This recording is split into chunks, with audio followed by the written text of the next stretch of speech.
Howdy folks, my name's Darren from RC Scandals, and today I'm back with you with another kit.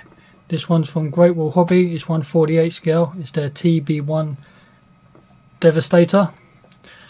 The reason why I'm going to show you this kit, I'm not sure if you're aware, today is June 4th, the 80th anniversary of Midway. This is what this kit is based on. This aircraft is the Midway version, 1942.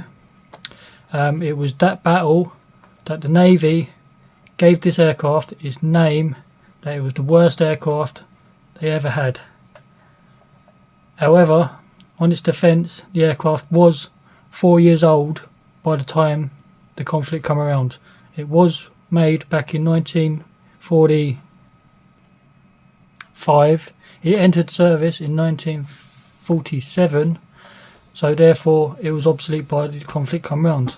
It was 300 mile an hour or 300 kilometers an hour slower than the Japanese Zeros. Plus, during that conflict, all Devastators that took part, every single one did not get a single hit on the carriers. In fact, every single one was shot down, sadly. It had a crew of 3. But yeah, let's get into it anyway.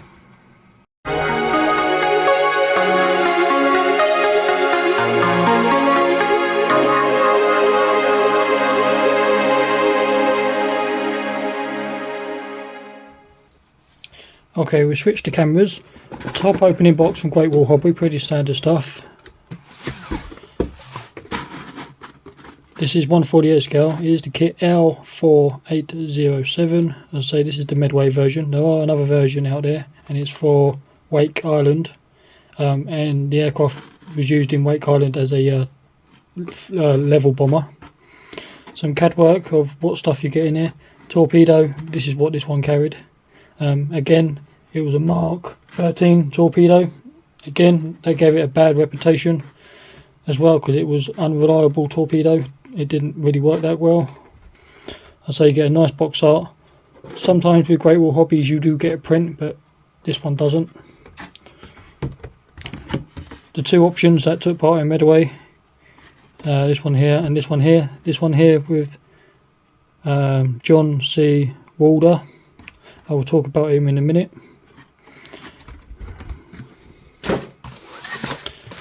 As for the kit itself, clear parts, wings, internal detail,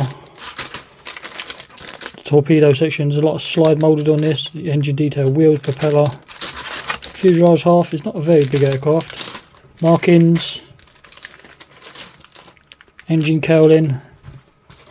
We do have a little piece here, I'm not sure what that's for. A couple of fellow etch frets.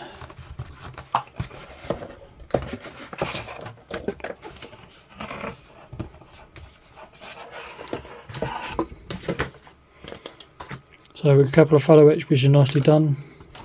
And your worksheet. So straight off the bat we're going to take a look at this worksheet. So here's the worksheet for Great Wall Hobbies. It's pretty standard stuff the way they do theirs. We get a nice box art on the front. We do have history on the aircraft and what happened to it. If you wish to read it, pause it. Like I say, it tells you it was made in 1937, it come in service and so forth. They were shot down, and basically it just tells you there. Plus it's in, I think the company's Korean. Is that Korean language? I'm not 100% sure. Or Japanese or Chinese. I always get the countries mixed up. Everything within the kit, you got their symbols, everything to pay attention to. Paint, not cement, cut, ×2. Just be aware. Sprues, decals. These parts, again, I'm not sure. Cowling, your fellow etch. Colour callouts, they will call out for guns, or Mr. Hobby Colour, if you prefer to call them that. Tamiya and Vallejo colours. So again, just check your references and just make sure everything's correct. As you working your way along, it does have colours as you work your way through. The interior colour, I understand, is the chromate, zinc mate green colour, type colour. So they're saying put the metal seat belts in that you get on the fellow etch on your seat, but I will probably replace them with Edard or something like that, or maybe fabric ones, all depends, because these are not coloured, these are just generic, and I don't really like having to paint them. I prefer the stuff that is pre-done. This section here looks like part of the back of the aircraft, where it's not a turret ring as such, but it is part of where the gunner sits. This looks like part of the bulkhead system and where the pilot sits. So you have a pilot, you have like a radio operator, bomber, or person who releases a torpedo, I imagine, and you have the person at the rear that is protecting the aircraft with the guns. More of the flight area going in, you know, we have the second seat, which is for, as I say, the second crew member, pedals, another bulkhead going in. Then we have several levers, some more radio equipment, the upper section, and this section here, like I say, is where the machine gun goes. This is the machine gun assembly. You can have it down or pointed up. This is the assembly for that. Looks like more radios and a fire extinguisher. Inside internal detail is nicely done. This is your cockpit half going in, a couple of more detail parts, more wing spars on the inside, instrument panel. It is calling out for paint and it has numbers. I'm not sure if that has a decal. To go over the instrument panel, yes, all of these are individual dials to go over your cockpit, so I think that'd be more than sufficient. You don't really need to upgrade that bit. Edard, as usual, like I say, I'm going to upgrade the seatbelts. I guarantee the seatbelts and the instrument panel is going to come together anyway, so it all depends. I might swap it out, I might not, but it's nice that the individual dials are done. So again, you probably wouldn't even see it once it's all done. I know it's a large canopy and it's quite a large greenhouse, as they call it, but I still don't think you're going to see the instrument panel. Once that's in, we have more detailed parts as you work away on the inside. Standard stuff, sandwiching it together, which is basically done. Don't forget to add this piece here, which is part of the intake, I believe. It's part of the lower nose section anyway. We have some more upper structural parts, which is there, and then working on the outer engine section and your engine assembly. So again, it comes with two engine parts, the pipes and the radiator system and stuff. We get some photo etch wires, so it's going to look nicely painted black, dry brushed, weathered. It should look a nice little engine. These are the wings at the back, flaps and ailerons and stuff are all moulded in one, sadly. Your front cowling going in. We have the cowlings open or closed option. Propeller system going in, or prop, however you want to call it. That's, I believe, is silver and it has the coloured tips. As I say, canopy, if you want it closed, is one large piece. If you're having it open, it's got a specific order that it goes in. Lower wing section, upper wing section. Again, when I come to show you the kit, it has got this nice detail, like corrugated metal effect. That's how the aircraft was done. It has quite a large, thick wing as well. These flaps are kind of posable and they're separate.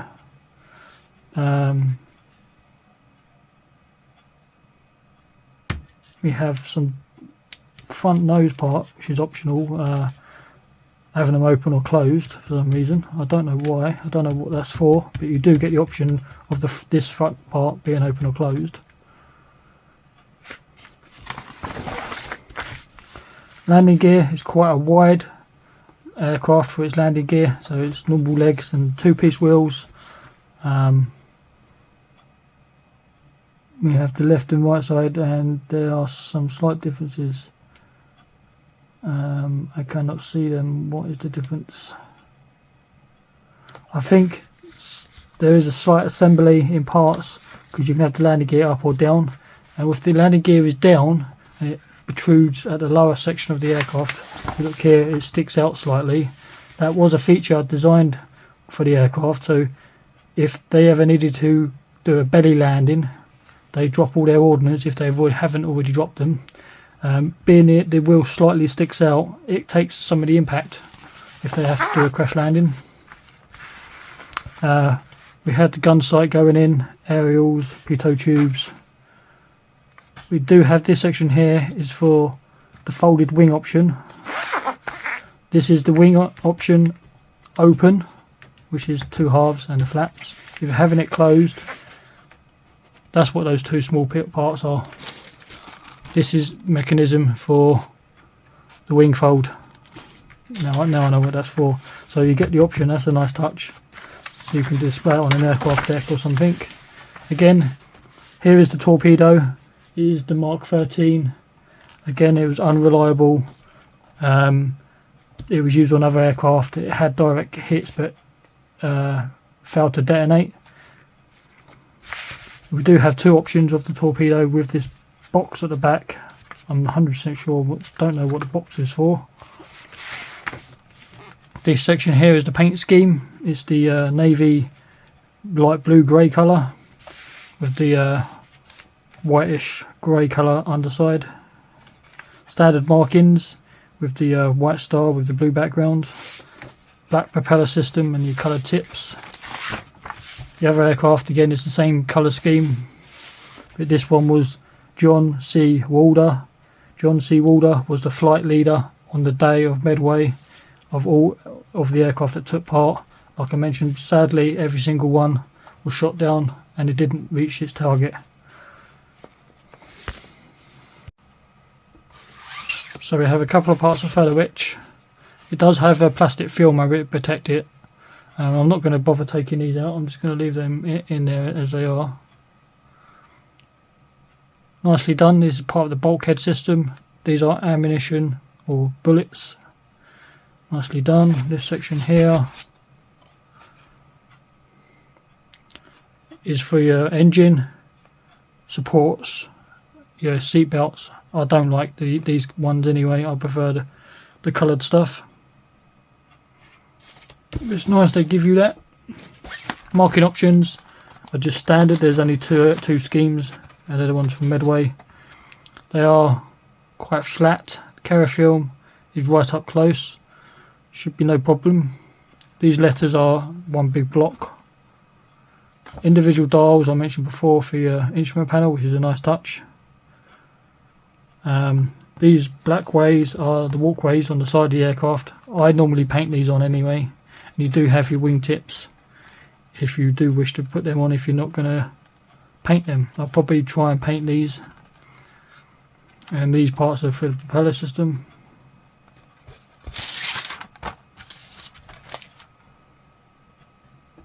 So we're going to go straight into the kit. This part here is your cowling. Comes in a little baggie. So it's nicely done.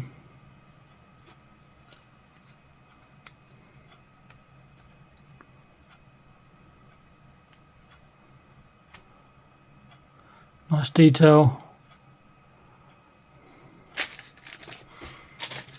We've seen these 2 parts before. I've just shown you. I'll worked out what they were for. This part of the wing fold assembly. So further ado, here is your main wings. Body fuselage. So again, like these are all moulded in this, so you can't pose the balls. But it is nice detail. You do get some panel lines that are very, very nicely done. There are some rivets, not overly riveted, but it's got some.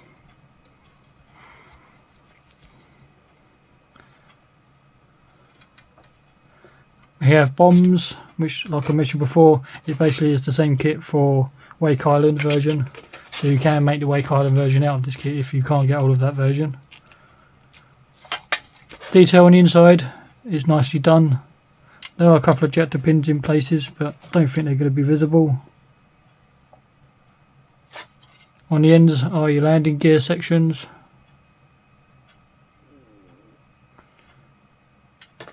So yeah, pretty good.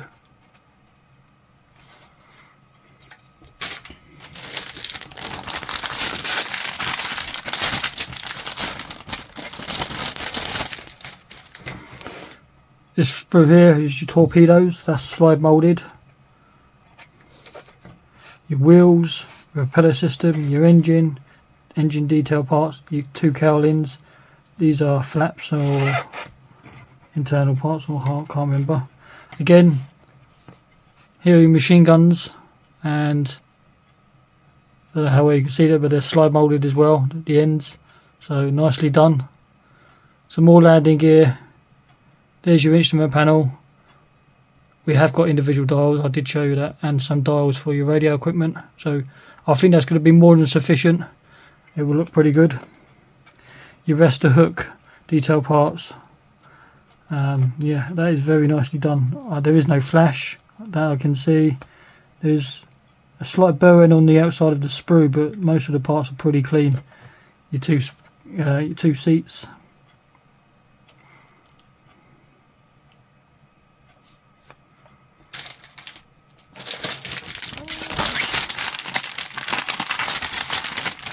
You do get resealable bags, which is nice as well. So we have this large sprue. So we have the cockpit detail, this section here with all the radio equipment and stuff. That's the gunner, not the gunner, but the operator and torpedo launcher bloke, I think, and the pilot at the front and the gunner at the back. This was part of the bomb bay, but again, this one doesn't really need it, because this is the torpedo version, which is this section here that you use instead. The torpedo sits into this slit. See this texture on the wings?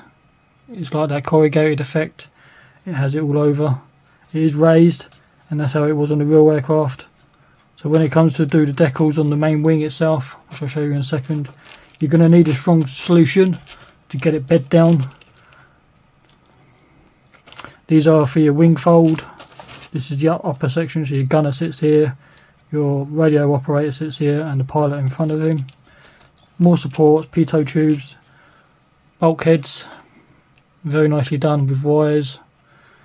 Great Wall Hobby do nice kits, very nice indeed. These wings here are moulded almost one piece. These are one piece, but this section here is for here. You're going to have to add them. If you want to make these posable, you're going to have to cut them out.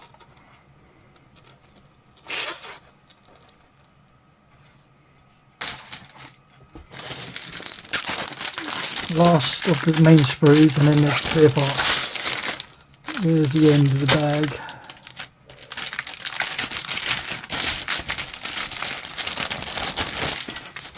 So here's your wings, nicely done. Lower wing section, upper wing section. Like I mentioned, it has that raised texture. As you're going to put your markings on there, you're going to want something to really bed that down. You don't want any bubbles or whatever. Again, nicely done. Cut out for your wheel well. This would be your bomb bay, but you put that slit for the torpedo to sit into. And the bombs do carry on the outside as well. Again, there's that raised. It's raised here, and then it's flat here. So it's nicely done. Jet pins on the inside, no issue. We do have this structural support on these wings. Very nicely done. There isn't a ton of parts either, so it shouldn't be too difficult of a build. Last piece is the clear. A little bit come off, don't need that, but they are crystal clear. I've got no issue with my parts. So this very large long one is for the closed canopy option, and then all these individual parts at the top is for your open version. If you look at the side here, that is not a crack or a split or anything like that, because it is on both canopies. There is an aerial that sticks out of the front windshield, so don't be alarmed thinking that's a damaged canopy. It's not. Those holes are meant to be there.